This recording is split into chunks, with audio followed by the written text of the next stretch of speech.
I'm Johan Rochivega, and I want to welcome here in our studios in Holyoke Media, Megan Burke, who is the new Executive Director of the Community Foundation of Western Massachusetts. Megan, welcome. Thank you for being here with us. Thank you so much. It's great to be here with you today. Congratulations on becoming the new Executive Director of the Community Foundation, an organization that has been instrumental in the success of many other organizations and community members and artists and creatives and people in our region. So what it means to you coming and joining into this organization with such an important name and network of support for the community? That's a great question. Well, first of all, I'm thrilled to have joined the Community Foundation. I've been in my role now for a little over 3 months, so I'm still very, very new and everything is fresh and exciting. But every single day, I feel so fortunate to be working in such an exciting community and with such a great team. Prior to coming to the Community Foundation, I worked for a different community foundation in Hartford, Connecticut. And I really love the work there because I really believe that community foundations in general are a great resource to really support the entire community to come together for positive change. When the opportunity arose to learn more about the Community Foundation here in Western Mass, I was really thrilled. And I would say that I came to the job for two main reasons. One, because of its focus on equity and opportunity. So just prior to the COVID pandemic starting, the Community Foundation adopted a new strategic plan with a focus on advancing more equity and opportunity for all residents of Western Mass. And I firmly believe in this mission. I think it's critical, and I'm thrilled to be part of it. I also took the job because I already lived in Western Mass, and I am from the region. And for me, to be able to do this work in my own community was incredibly important, and I'm thankful every day.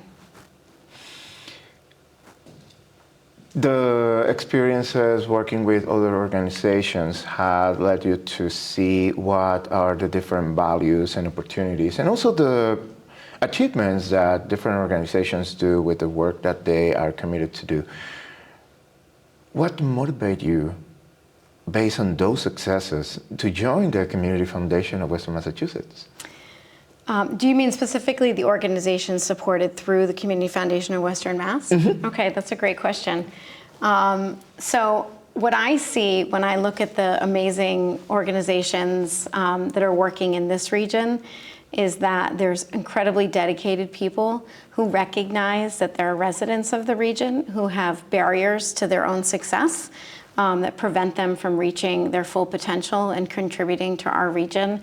And I see so many different nonprofits, whether it's nonprofits supporting artists, creatives, young people, even our larger institutions, our higher ed institutions, Holyoke Community College and others, that are really recognizing that when you remove those barriers to success, students, young people, artists, everybody is able to fulfill their full potential, and everybody benefits from that.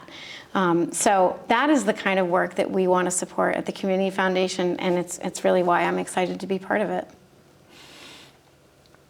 One thing that also noticed is that your energy is out there, not only because being new into the position and discovering and finding everything that is happening, like seeing it personally in the different groups and places where the work being done is creating an impact, but also because I see there is a motivation, there is a drive on seeing things happening. So what are some of those goals that you have in mind about what would you like to see happening in our community, in the region, that now you are able to do through your work as the Executive Director of the Community Foundation? That's another great question. Well, I will sort of mention that, as I mentioned, I do live in the region. I'm raising my son here. I have many family and friends who live in this area. And I've also seen this region for many years. My grandmother was born in Holyoke, lived in Holyoke almost her entire life, and I've seen a lot of change. And what I see now is a vibrant region where there's many new residents joining folks who have been here for a long time. And I think it's incredibly important for everybody who lives in the region to be integrated into the region, to become part of a broader mission to make this region an even more vibrant place than it already is. And I think part of that, again, going back to the mission, is that equity and opportunity and making sure folks have an opportunity. One of the ways that I want the Community Foundation to be able to be part of that is spending a lot of time with folks in the community, hearing their ideas, hearing what they think should be done to make this community a better place, and then having the Community Foundation respond to that and be able to adjust so that, when we hear feedback, for example, your application process is too complicated, or we're intimidated, or we don't know how the Community Foundation can be a resource for us, we want to hear those words and we want to act on it, because the Community Foundation should be a resource for everybody. Whether it's a student who is looking for scholarships so they can go on and further their education, whether it's a nonprofit that has a great new idea and just needs a little bit of resources to get that idea started, or even later in life or any time in someone's life, if they want to volunteer their time or they have some extra resources that they want to contribute to the community. We want to be able to connect people who have that generosity to these kinds of efforts that are happening and that are underway. So we want to connect all of these efforts. I think by connecting people and coordinating these ideas and this energy, I really think together we can make Western Mass an even better place than it already is. One thing that the Community Foundation did in a really strong, committed, successful way, and supportive, most of it, is to provide resources in different ways for organizations, but also for individuals in the creative and artistic areas through programs and funding and resources for them to continue operating despite the situation of COVID-19 for the past years. This allowed for the creation of programming and activities, and certainly right now there are many of these initiatives in progress, including some review of proposals and opportunities for these different organizations and individuals to get the benefits that the Community Foundation is offering to them. And I know there is some announcements pending about the grants that are going to be announced soon related to the support that Community Foundation is offering. So what can you tell us about that? Yes, definitely. So first of all, I think what you're describing is our Valley Creates program, and that is something we're definitely incredibly proud of.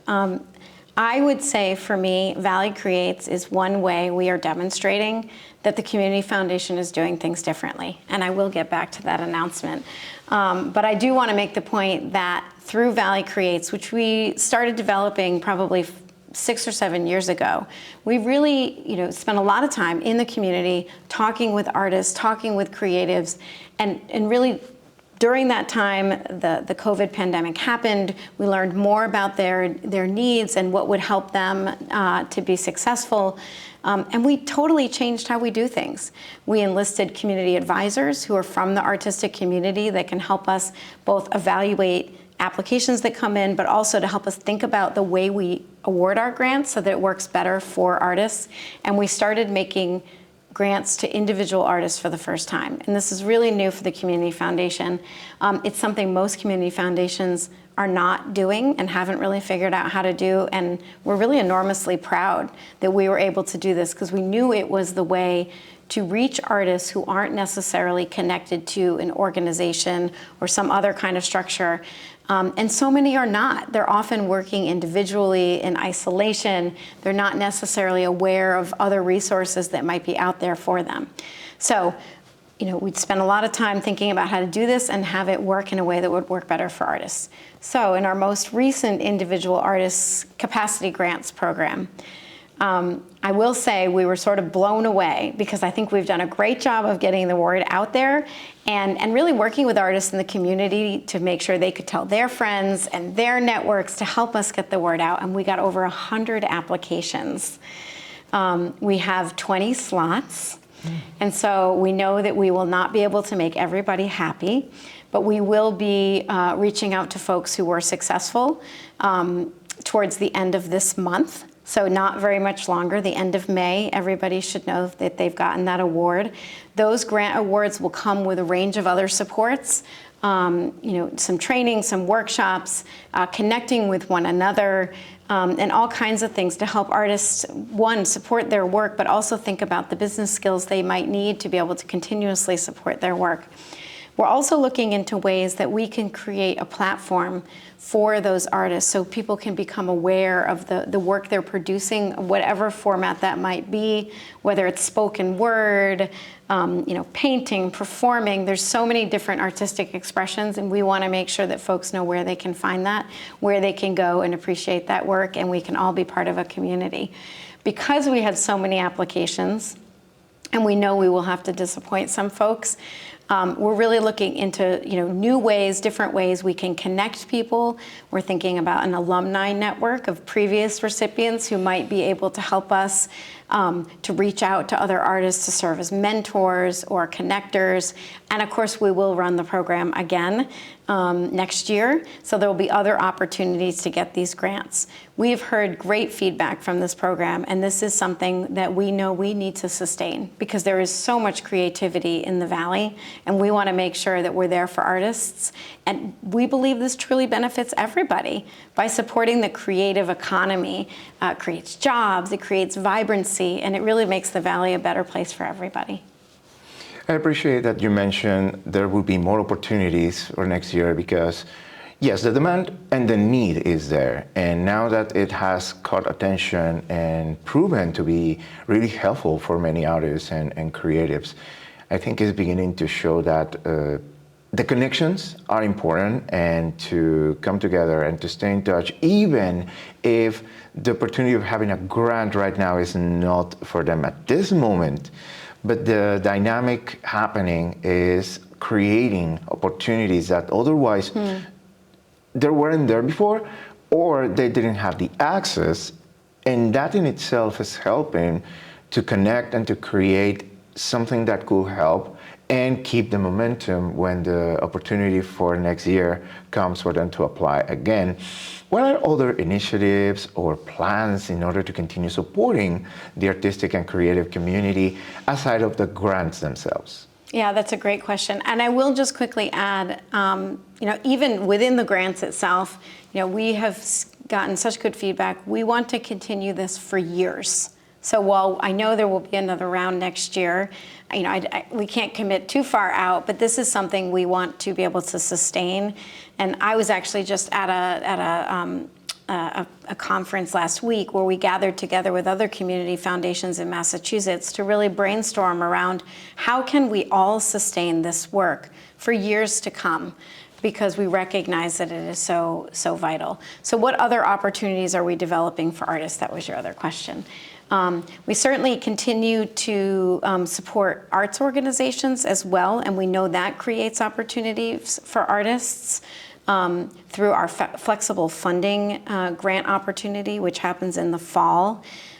We award flexible core support or general operating support to arts organizations, among other types of nonprofits.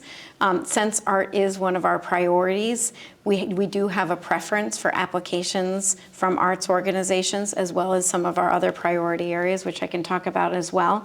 And we're also, through that process, really working to prioritize applications from smaller organizations, BIPOC-led organizations, or organizations that are reflective of the communities they serve, including smaller organizations and individual artists in rural areas, because we recognize that they have also been under-supported over the years.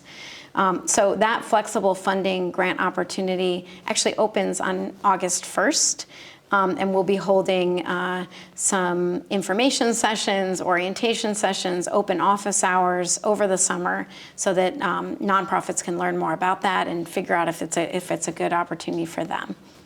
So Johan, another opportunity we have for artists that really helps us to reach an even broader community of artists are workshops that we offer.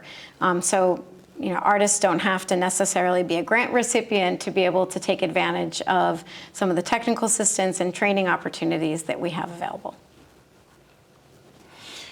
Other aspect of the work that the Community Foundation is doing includes the Evolve series that has to do with the engagement on the communities. So we were talking about Valley Creates and how this has been impacting the creative and artist community. But of course, there's many other projects and initiatives happening. So what can you tell us about the Evolve series? Sure, yeah, I'd be happy to. So our Evolve series is a community engagement series. It's a series of events. The first one will be in July. And the topic of that will be equitable philanthropic practices, which sounds like a lot of big words, but I like to explain it as really thinking about how we can make giving more accessible to everybody so that everybody in our community can be a support to one another. So how do we create opportunities for folks to be generous with their time, or their treasure, their money, if they have some, to support one another? And how can we again be a connector for that, to leverage resources for the kind of exciting work we've been talking about? So our first session, we've invited Tanisha Arena, who I think is pretty well known in the community, who will be facilitating and speaking with us about how she sees equitable philanthropic practices and how we can really think about giving maybe in a different way than we've thought about it traditionally. I think sometimes we have the idea that it's just for certain people with lots of resources, but giving is something people do all the time when they help out a neighbor, or they offer support through their church or their synagogue or their mosque. And so, by recognizing all of the different ways we can support one another, we can all feel like we're part of this effort together. And then there'll be another session in that series that'll be really focused on families and supporting a culture of giving in children and their families so that together they can think about, whether it's volunteering in the community, so again, giving of their time, or thinking about, for children, when they get, a gift on their birthday, do they want to contribute a small portion to helping out a local nonprofit or the local food bank so that they too can already feel like they're giving back to their community? So those are some of the upcoming sessions that we have planned so far. Being the lead of an organization like the Community Foundation of Western Massachusetts is definitely an effort of multiple people involved and committed to its mission. What has been so far your experience working with such strong, talented team? That's an excellent question. And I will say, so we have an amazing team, a staff team, 27 different individuals who are really reflective of the Valley. We have folks from all three counties, Franklin, Hampshire, and Hampden. We have a really diverse set of perspectives on the team, and definitely hardworking and dedicated. So our community impact team, they're the folks who are working all the time to support nonprofits and think about how we can make our programs work better for nonprofits. Also running our scholarship programs. And again, really thinking through how can our scholarship funds be accessible to those who most need them and can really help them complete their education and not just get it started, which I think is really important. We have our philanthropic services team, which I think is really helping us to think about both how we continue to work with the donors we have and make sure they're engaged and aware of the work the Community Foundation is doing, but also reach out beyond and provide people with new opportunities to be part of our work. And I will add also one of the areas we're focused on there is as we did during COVID and we've continued to do, how can we leverage resources from outside our region, whether it's government dollars or other private foundations from outside of the region to bring resources here to support this exciting work. And then we have a dynamic finance and administration team who are really making sure that we are stewarding the resources, taking care of the money that we manage and that it's well invested, and making sure that we're running efficiently so we're making good use of the resources we have. In addition to that amazing team, we also have a pretty amazing board of trustees, and they are some of the hardest working trustees I have ever come across, and they too are really reflective of the community. We have just really great thinkers who have totally embraced our equity and opportunity focus and have really brought their own lived experience. We have more than 50% people of color on our board for the first time ever in the foundation's history. And all of them come from so many different walks of life and really have so much to bring to bear on the work that we're doing. It's just, for me, it's such an honor to be part of it. How can people get to learn more about the different initiatives, the work, how to get involved, how to apply for grants, or to participate in any of the different activities that happen throughout the year? That's a great question, and there's a quick answer, but I want to plug one more thing that you didn't ask me about that I would love to share. Starting this summer, we're going to be holding a series of conversations with the community. It'll be completely open to the public around our Racial Equity and Social Justice Fund. This is a fund that was established about 2 years ago, and it's really designed to promote racial equity and social justice, as it's called. But this is an area where we seek the community's input on everything we do, but this is a place where we want to cede power to the community and say, how should these funds be used in your community? What do you think is the best way to use those funds?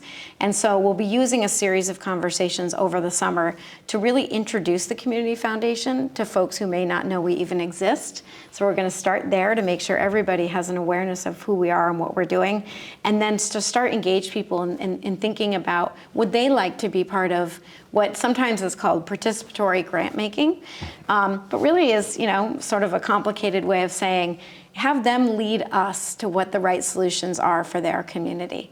So to find out more about that, about the Evolve series, about upcoming grant opportunities, we also have we have loans available for students. That the application for that will be opening up on July 1st. So that's an opportunity. Students can borrow up to $3,000 at a much lower interest rate than most student loans. All of that information is available on our website at communityfoundation.org. And I really hope that people turn out and come see what we're up to. I think we're doing a lot of things differently, and people might be surprised what they learn.